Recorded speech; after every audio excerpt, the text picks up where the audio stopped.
이 전에도 이제 합당 문제 저희가 계속 얘기를 해왔지 않습니까? 네. 어제는 조국 대표가 13일까지 민주당이 합당 관련 답을 내지 않으면 합당 논의 이제 없다라고 사실상 최후 통첩을 했습니다. 어떻게 보셨습니까? 그걸 조국 대표께서 왜 그런 이야기를 하시는지 모르겠네요. 이 문제는 합당 제의를 물론 정청래 대표께서 하셨지만 네. 저는 그래 결자 해제하라는 거예요. 그건 저희 당이 지금 논의를 하고 있는 것이고 민주당 내에서 논의해서 결론을 내면 되는 겁니다. 그거를 네. 뭐 조국 대표께서 언제까지 해라 아하. 이렇게 압박하시는 문제가 아니라고 봅니다. 이건 저희 당내 문제입니다. 그러니까 조국 대표가 뭐 이 사안에 대해서 민주당을 향해서 어떤 요구를 하거나 어떤 뭐 언제까지 해라 이런 거는 좀 잘못됐다라고 보시는 거군요. 맞지 않는다 이 상황. 제가 볼 때 이게 정청래 대표께서 일방적으로 제안하신 거라고 한다면 네. 거기에 대해서는 정청래 대표께서 풀어가실 문제인 거고 지금 이게 당내 문제로 그렇죠. 그 변질되지 않았습니까? 네. 그리고 갑자기 그 타임라인이 나와 있는 문서까지 나왔단 말이에요. 그러면 이게 정청래 대표와 조국 대표 간에 어떤 협의가 있었는지 뭐 이런 부분부터 먼저 밝히셔야 되는 것 아닐까요? 아하. 네. 그리고 지금 현재 당이 풀어가고 있는 상황에서 네. 조국 대표께서 그렇게 뭐 언제까지 시한을 딱 정해서 마치 압박하듯 그러실 일은 아니라고 봅니다. 부적절해 보입니다. 부적절해 보인다. 네. 그런데 어제 보니까 이제 민주당 최고위 비공개 최고위가 있었는데 네. 이 내용을 들어보니까 1시간 20분 정도 진행이 됐는데 일단 의원총회를 지켜보고 다시 논의하자 이 정도 정리가 된 것 같은데 저는 네. 아니 왜 이렇게 그 일을 복잡하게 만들고 어렵게 하는지 모르겠어요.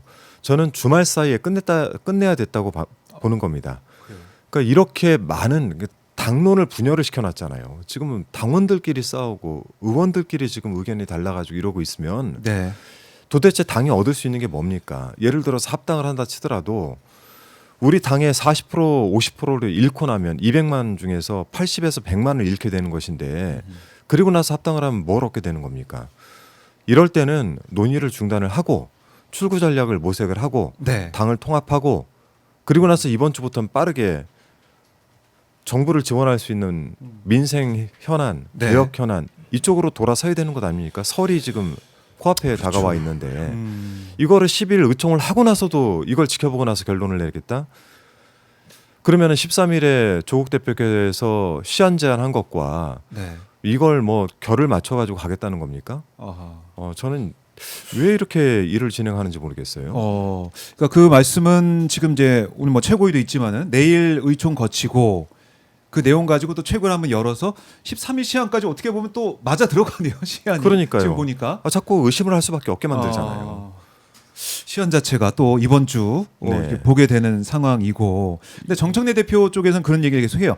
아니 그러니까 제안은 대표가 이제 했지만 의견을 들어야 되는 거 아니냐 이제 듣고 판단하겠다. 그러니까 밖에서 볼 때는 의견을 듣는 이 모습 자체가 그래 민주적으로 판단하려고 그러는가 보다라는 생각을 할 수도 있는 것인데 어떻게 반박하시겠어요? 너무 본인들 유리한 대로 해석하시는데 그렇게 따지면 제안하시기 전에 의견을 들으셨어야죠.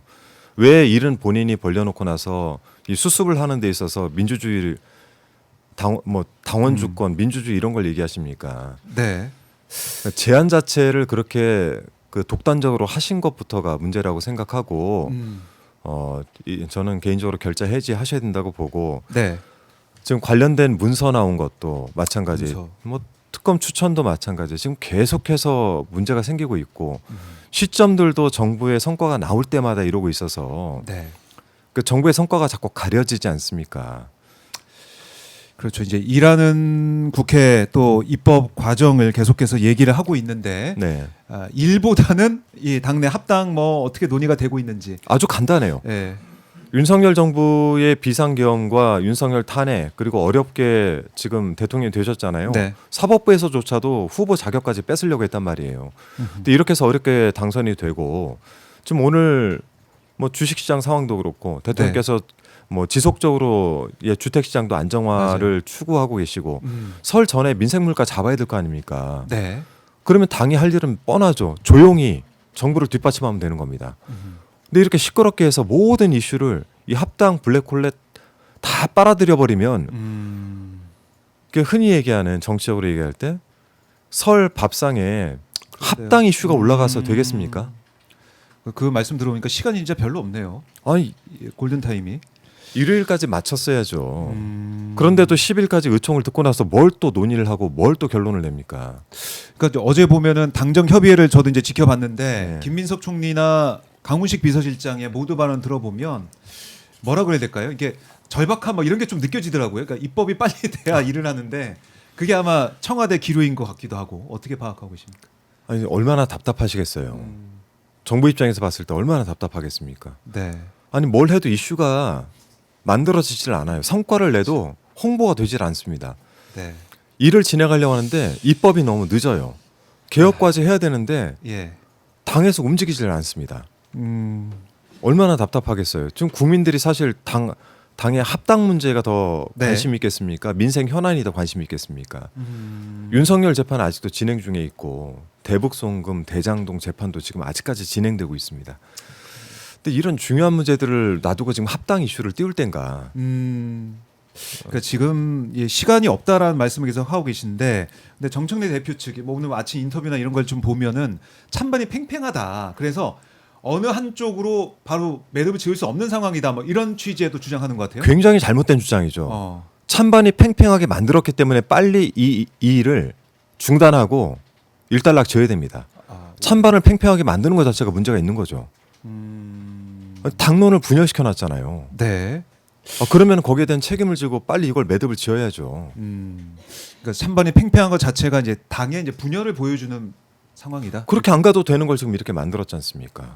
저는 그래서 저는 리더십의 부재라고 보고 네. 지금이라도 빨리 이 일을 매듭 짓고 당이 전력을 다해서 개혁 과제와 민생 과제에 올인해도 지금 시간이 부족하다라는 생각입니다. 그래요. 지금 이재명 대통령의 SNS와 아니면 뭐 참모진들의 모습이나 또 김민석 총리의 모습을 보면 계속해서 이거 지금 시간이 별로 없다. 일을 해야 된다. 입법 과제에 대해서 얘기를 하고 있는데 당이 못 따라가고 있는 상황이다. 자, 그러면 내일 의총이 진행이 되는데 네. 의총 이후에 뭐 일단 의총까지는 갈 것 같은데 그 다음에 바로 정리가 돼야 된다고 보시는 거네요. 저는 일단, 밤새서라도 끝내야 된다고 봅니다. 의총을 밤을 새워서라도 밤을 새서라도 결론내서. 결론을 내야 된다고 봅니다. 네. 거기서도 결론을 못 내면 저는 지도부의 기능이 상실된 거라고 봐요. 지금 보궐선거로 당선되신 거 아니에요. 정청래 대표께서. 그렇죠. 대표였던 분이 대통령이 됐습니다. 그리고 당 잘 유지를 했잖아요. 네. 그 압박에 비상계엄 일어나고 윤석열 탄핵까지 일어나고 음. 그리고 나서 정권 창출을 했지 않습니까? 그렇죠. 그러면 그 뒤를 이어서 보궐로 당선되신 분께서는 그 당을 잘 유지를 해서 대통령 되신 대표를 잘 뒷받침하면 되는 거예요. 이게 어렵습니까? 그러게요. 그 어려운 이게 길이 어려운 아닌데. 제안인가요? 그래요. 이 청와대에서 뭐 여러 가지 얘기도 지금 나오고 있는 상황이긴 한데 이재명 대통령이 그 누구보다도 제일 답답하고 갑갑하고 이럴 것 같다는 생각이 들어요. 네. 그게 이제 SNS상에서 좀 드러나고 있는가 이런 게 아닌가 생각이 좀 드는데 부동산 문제에 있어서 진심인 이런 모습들 또 뭐 설탕 관련된 부담금 얘기도 하시고 그러니까 사회에 어떻게 보면 논의가 돼 봐야 되는 문제들 토론 과제들을 이재명 대통령이 직접 얘기하고 이 상황들 네. 이것도 어떻게 보면 뭐 국회에 바라보고 있는 국민들 입장에서 좀 아쉽다는 생각이 들 것 같기도 그러네요. 하고. 보세요. 코스피 5천. 네. 이거는 정말 대단한 겁니다. 그렇죠. 그러니까 대통령께서 당선되시고 나서 딱 한 달 정도 지나고 난 뒤에 국무회의 자체를 공개로 전환하고 네. 뭐 흔히들 이제 젠플릭스라고 불리는 것들이 시작이 됐잖아요. 예. 그리고 나서 얼마 있지 않아서 코스피 4천을 달성했습니다. 그리고 올해 초에 1월 6일이었던가요? 코스피 5천을 달성했어요. 대단한 겁니다. 제가 뭐 거래소 출신이라 네. 제가 동기들한테나 이제 그 선배들한테 전화를 해봤어요. 이걸 어떻게 해석할 수 있느냐라고 물어봤더니 네. 다른 건 없다. 뭐 대단한 성과가 갑자기 나서 그런 것보다 지금까지 저평가돼 있던 것들이 평가를 받기 시작한 건데 그 이후에는 단 한 가지 정부의 신뢰도, 대통령의 신뢰도가 높아졌기 때문이다. 네. 대통령의 신뢰도가 높아진 거는 투명하게 이 지금 국정 운영을 하고 있기 때문인데 그러면 이 성과들을 우리는 잘 뒷받침해서 조금 더 대통령의 신뢰가 굳건해지도록 만들어주면 경제 상황들 지금까지 코리아 디스카운트라고 했던 것들이 해소가 된단 말이에요. 네. 지금 부동산도 이런 식으로 잡아가면 제가 볼 때는 성과가 난다고 봅니다. 일부 성과가 나고 있다라는 기사들도 보고 매물도 있습니다. 좀 나오고 있고 막 그렇더라고요. 이제 물가도 잡아야 될 거 아닙니까? 네. 이런 일들을 하기 위해서 정부의 신뢰도를 높여주는 걸 뒷받침하고 저희는 내부적으로 개혁 과제들 차분하게 하면서 네. 디테일을 살리고 차분하게 진행해서 이 개혁 과제들을 잘 하면 되는 거예요. 아니, 저는 이게 뭐가 그렇게 어려운가 자꾸 왜 새로운 걸 자꾸 꺼내가지고 예. 이 당에 혼란을 만드는지 모르겠습니다. 그래요. 이 합당 문서 이제 3월 3일까지 이 시점이 명시가 돼 있는 그런 문서도 나오고 네, 또 특검 추천 이 관련된 얘기까지 나오면서 참 혼란스러운 그런 상황인데 아직 정리가 안 되고 있고. 저는 이 네. 문건과 이 특검 문제 때문에 사실상 뭐 찬반이 갈린다고 하지만 네. 합당을 추진할 수 있는 동력은 이미 다 끝났다고 봐요. 아, 동력이 사라졌다. 이 동력이 끊어진 상태에서 이걸 밀어붙이다간 진짜 당이 두 조각 날 수 있습니다. 저는 지금 당장 이 합당과 관련된 문제에 대해서 네. 대표께서 중단 선언을 하시고 그리고 나서 혹시나 필요하면 논의기구를 만들라는 제가 제안을 드리지 않았습니까? 예. 그렇게 하셔야 돼요. 네. 그래요. 이 이재명 대통령의 성공을 위해서 이재명 정부 성공을 위해서 이제 입법부에 본인의 네. 자세로 돌아가야 된다 이렇게 강조하셨는데 네. 오늘 보니까 이재명 대통령 지지율이 리얼미터 조사죠. 보니까 또 상승을 했네요. 전주 대비 1.3% 포인트 상승한 55.8%로 집계가 됐다. 네. 이렇게 좀 나와 있는데 저는 혼자 힘으로 지금 모든 것을 하드 캐리하는 것 같아요. 너무 이재명 대통령이 네 안쓰럽습니다. 솔직히 안쓰럽다. 제가 그 20대 대선 때 네. 정말 변방의 장수가 대선 후보가 돼서 음. 뛰어다니던 그 130여일을 제가 옆에서 같이 했는데 정말 힘들었습니다. 그렇죠. 당이 오히려 뭔가 이렇게 서포트를 제대로 못하는 듯한 느낌도 들고 당에서 만든 이슈가 빨리 꺼지지 않아가지고 매번 사찰 돌 때마다 혼나고 욕먹고 그러니까 저는 이제 그때 상황들이 자꾸 머릿속에 되뇌어지는 거예요. 네. 그때 어려운 시절을 이재명 대통령과 함께 겪었던 한준호 의원이기 때문에 지금 상황이 좀 예사롭지 않게 느껴지시는 것 같기도 네, 하고 그렇습니다. 또 걱정이 되시는 것 같은데 이 연임가자 노래장 조아님께서 이 이재명 대통령 도와줘야 된다 이렇게 이런 식의 취재 얘기를 하면서 정청래 대표 지적을 하고 있고 해피트리님은 일 잘하는 우리 대통령님 사랑합니다. 끝까지 지켜드릴게요. 이런 또 슈퍼챗도 보내주고 계십니다. 그러니까 저희 이제 시청자들 댓글을 보더라도 지금 이재명 대통령의 일하고 있는 이런 모습을 좀 지켜보면서 왜 당이 제대로 서포트 못하느냐, 여당 역할 못하느냐 이런 지적을 계속 하고 계시는 것 같아요. 네. 이번 주가 어떻게 보면 골든 타임이고 마지막 기회다 이렇게 봐야겠네요. 네. 설 민심 밥상 앞에 두고 네. 마지막 기회다. 저는 이걸 당이 네. 뭐 조국 혁신당 대표께서 제안하신 13일까지 끌어갈 경우에 설 직전 아닙니까? 네. 당이 굉장히 무능한 거예요. 음. 이 처음 이제 제안을 했던 의도나 이런 것을 의심하고 싶지는 않은데 네. 지금 상황에서 이게 제대로 수기도 되지 않은 내용들을 가지고 진행하면서 이 반대 의견에 부딪혔을 때 아마 뭐 적지 않게 당황했을 거라고 봅니다. 네. 그리고 이 문제들에 대해서 지금 여론이 많이 형성이 돼 있지 않습니까? 반대 여론이 높아졌고 사실상 통합이나 합당에 대해서 찬성하던 의원들도 지금은 아니다라고 얘기하고 계시거든요. 초선 의원 모임 가보셨을 테고 다른 의원들 모임도 또 주변에서 이야기 많이 들으셨을 테고 네.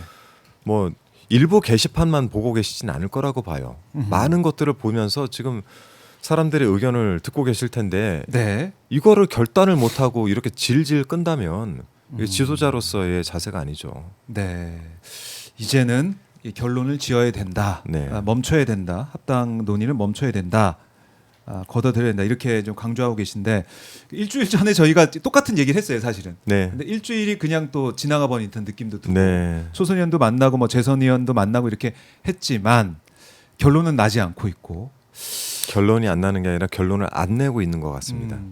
근데 네. 결론을 이제 안 내고 있다라고 언급하셨지만은 이게 지금 이제 눈에 보이잖아요. 당이 어떻게 흘러가고 있고 당 네. 내부의 목소리가 어떤지 충분히 정청래 대표도 듣고 있을 것 같은데 이걸 계속 결론 안 내고 끌고 가고 있는 이유 뭐라고 보세요, 의원님께서는? 어떤 특별한 이유가 있다고 보십니까? 아니면은 계속 듣고 뭐 당원 주권 정당으로서 네. 그 모양새를 좀 갖춰가고 출구 전략을 좀 마련하겠다고 보십니까? 저는 가급적 후자이길 기대하고 있습니다. 아, 기대하고 있다. 네, 후자에게 네. 기대하고 있다. 출구 전략을 모색하는 과정이다라고 믿고 싶습니다. 그리고 그 출구 전략 빨리 네. 마련해서 끝내야 된다. 네. 언급하셨고 계십니다. 알겠습니다. 저희 시청자분들께서도 한준호 의원의 생각과 그 의지 이걸 많이 좀 듣고 판단하고 공감을 표현하실 것 같은데요. 우리 폴라리아님께서는 대통령을 지켜내야 할 시간이다 이렇게 말씀하시면서 또 슈퍼챗을 보내주고 계십니다. 그러니까 민주당 당원들 또 지지자들 입장에서는 이재명 대통령, 이재명 정부 네. 그 선거에 초점이 맞춰져 있는 거 아니겠습니까? 우리 당원들은 70년 역사에 당원들이 그 이렇게 누적되고 축적되고 그 시간. 그리고 이제 당원들의 힘을 믿습니다. 하지만 저희 당원 중에서는 또 상당 부분 이재명이란 정치인을 보고 입당하신 분들도 계십니다. 지금은 제가 누차 말씀드리지만 이재명의 시간이고 네. 그 시간을 존중해야 되는 시간입니다. 음. 지금 저희가 솔직히 인수위도 없는 상태에서 출범해서 6월 3일 당선되고 6월 4일 새벽 6시부터 일을 시작해가지고 지금까지 달려오고 그렇죠. 있는 대통령을 이렇게까지 해야 되는가라는 음. 생각이 드는 거예요. 1년도 되지 않았습니다. 8개월 지나지 않았습니까? 네. 그 안에 성과들 나오고 있고 음. 국가에 대한 신뢰도가 높아지고 있고 성과도 쌓이고 있어요. 미국과 관세 협상해야 되는데 법안 처리가 안 되고 있지 않습니까? 트럼프 대통령이 직접 본인이 여기에 대한 문제 제기도 하셨고 네. 이런 것들을 풀어가기에도 시간이 부족하고 일손이 부족한데 170여 그 거대 여당이 지금 이런 상태로 분열을 하고 있는 게 국민 눈높이에 맞지 않는다는 거예요. 그러면 비록 의도는 좋았을지언정 네. 이 과정 관리에 실패해서 문제가 생겼다라고 한다면 잠시 멈추고 어디에서 실패했는지를 찾아내고 여기에 네. 대해서는 어쨌든 문제를 해소를 하고 가는 게 맞고 지금 우리 정청래 대표 지도부는 지금 그 일을 해야 되는 겁니다. 네. 네. 자, 뭐 지방선거를 앞두고 있기 때문에 뭐 지난주에도 저희가 짚어봤지만은 2~4% 차이, 그러니까 박빙일 때 합쳐서 힘을 모아야 지방선거에 또 많이 이길 수 있는 거 아니냐 이런 논리도 계속 뭐 반복이 되고 있던데. 아니 보세요. 그거는 네. 민주당이 결집돼 있을 때예요. 결집돼 있는데도 부족할 때는 뭐 2~4%라도 부족하면 당겨 와야지만 그런데 지금은 대통령께서 잘하고 계시고 민주당은 150석 이상이 됩니다. 그렇네요. 지지율도 그렇죠? 지금 높고. 제가 말씀드린 대로 여기서 당론이 분열돼서 네. 단 40%라도 떨어져 나가면 그게 80석 그러니까 80만 표예요. 80만 표 잃고 10만 표 얻는 게 그게 무슨 이득이 있습니까? 아. 그러니까 지금은 당내 통합을 먼저 이루고 나서 그 당내 통합이 된 상태에서 정부의 네. 성과를 지방선거에서 평가를 받는 거예요. 음. 근데 당내 통합되고 대통령의 성과를 내고 있는데도 불구하고 네. 대단히 부족하다, 어렵겠다라고 판단 들 때는 음. 연대를 하든 통합을 하든 합당을 하든 네. 그때 가서 논의해봐도 늦지 않는 거 아닙니까? 그렇네요. 자, 사실 지금 제일 중요한 게 무엇이냐 여기에 대해서 다시 한번 생각할 수밖에 없는데 네. 이재명 대통령의 시간이다라고 강조해 주셨습니다. 네. 자, 오늘도 민주당 뭐 최고위가 월요일이니까 진행이 됩니다. 네. 그래서 어떤 얘기 나오는지 저희가 또 현장 상황을 좀 봐야 될 것 같은데 지금 실시간으로 최고위의 모습도 좀 보여드리고 있습니다. 네. 자, 의원님 오늘 말씀 너무나 잘 들었고요. 네. 저희가 자주 모셔가지고 네. 이 현안에 대해서 계속 들어보도록 하겠고